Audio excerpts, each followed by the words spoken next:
আমরা অনেকেই মনে করি লিডারশিপ মানে ক্ষমতায় থাকা একজন মানুষ, যিনি আদেশ দেন, যার কথা সবাই মানে। But leadership is not about position. সত্যিকারের লিডারশিপ পজিশনের নাম না। নিজে প্রতিদিন শেখা আর অন্যদেরও শেখার সুযোগ করে দেওয়া। লিডার সামনে নয়, লিডার আসলে পাশে থাকে।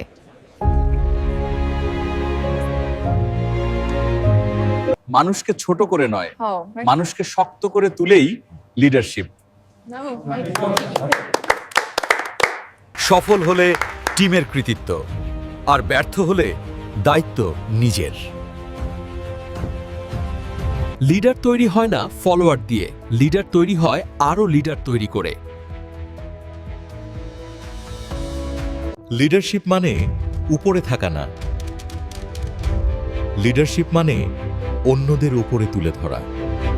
একসময় আপনার জীবনে যে ধরনের লিডার দরকার ছিল, আজ আপনি নিজেই সেই লিডার হয়ে উঠুন।